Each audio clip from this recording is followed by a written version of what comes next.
നേരത്തെ സൂചിപ്പിച്ച ഇമാമികളാരും മഅ്സൂമികളല്ല എന്ന പ്രയോഗത്തിന്റെ അടിസ്ഥാനത്തിലാണ് സഹോദരൻ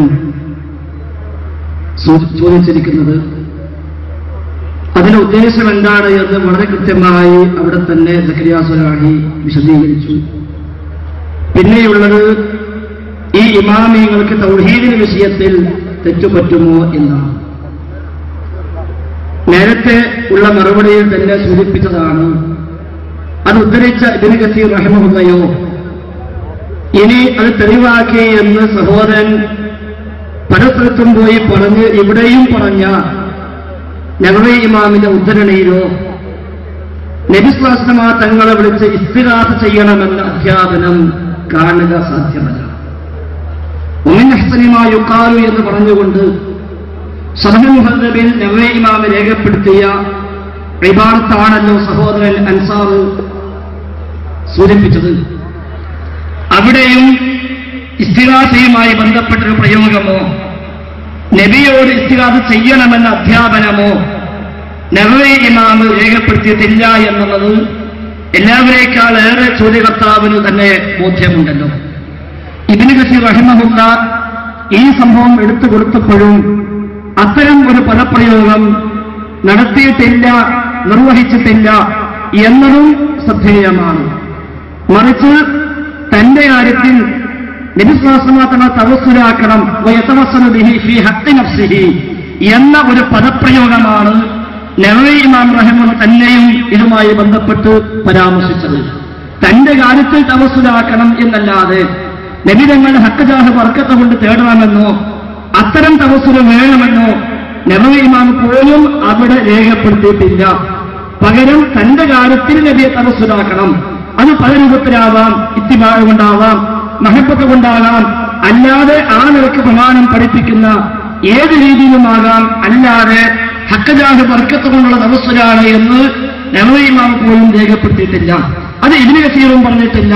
ലോകത്ത് വന്ന അഹ്ലുസുന്ന അംഗീകരിക്കുന്ന ആധികാരിക പണ്ഡിതന്മാർ ആരും തന്നെ നബി സ്വല്ലല്ലാഹു അലൈഹി വസല്ലം തങ്ങളെയോ മറ്റു അംബിയ ഔലിയായിനെയോ വിളിച്ച് തർക്കത്തിലിരിക്കുന്ന പ്രാർത്ഥനയുടെ പര്യായമായ ഇസ്തിഗാസ അത് നിർവഹിക്കാമെന്ന് അവരാരും പഠിപ്പിക്കുകയോ രേഖപ്പെടുത്തുകയോ ചെയ്തിട്ടില്ല.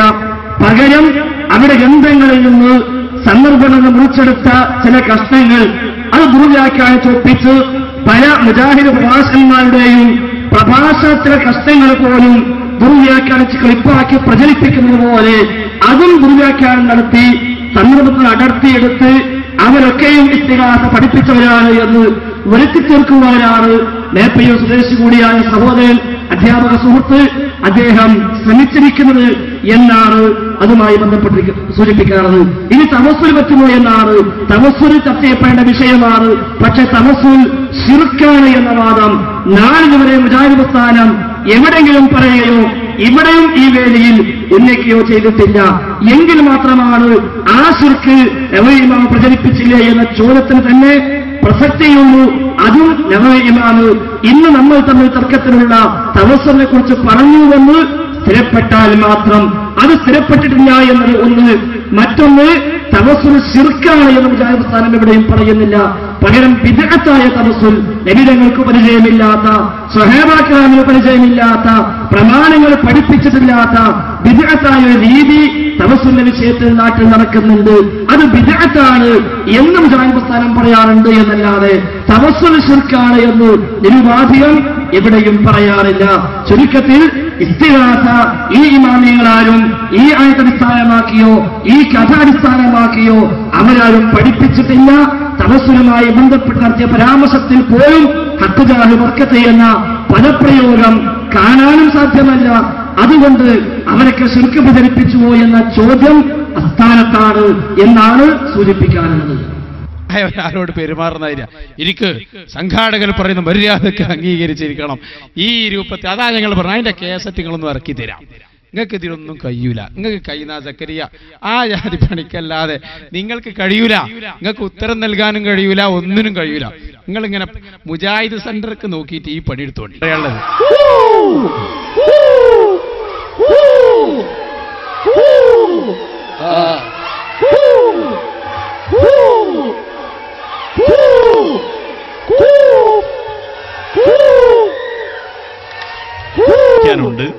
ഇവിടെ ഒരു കസേര ഏറിന്റെ രംഗം കാണിച്ചപ്പോ അത് അവിടെ മുജാഹിദുകൾ തന്നെ എറിഞ്ഞാണെന്ന് പറയുമ്പോ മുജാഹിദുകൾ തന്നെ അതിനെ അംഗീകരിക്കാതിരിക്കുന്ന സാഹചര്യങ്ങൾ വരുമെന്ന് പലപ്പോഴും നമ്മൾ ആലോചിച്ചതാണ്.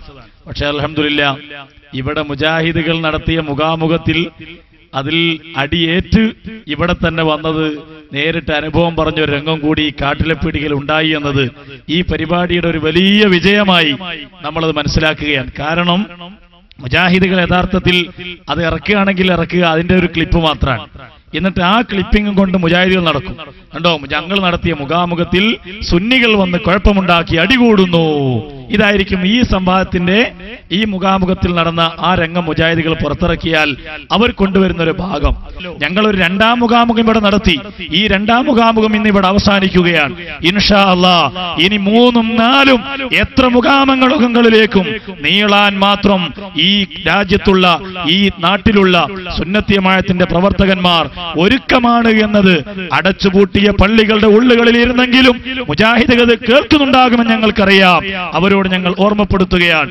അതുകൊണ്ട് ആദർശത്തിന്റെ വിഷയത്തിൽ ഒരൽപ്പം പോലും പിന്നോട്ട് പോകാതെ പൂർവീകരും മുൻഗാമികളും പഠിപ്പിച്ച ആർജവത്തോടുകൂടെ നമുക്ക് മുന്നോട്ട് പോകേണ്ടതുണ്ട്. അള്ളാഹു തൗഫീഖ് നൽകുമാറാകട്ടെ. ആമീൻ എന്ന് പ്രത്യേകം ദുആ ചെയ്ത് സ്വലാത്തിൽ നമുക്ക് ദുആ ചെയ്ത് പിരിയാം.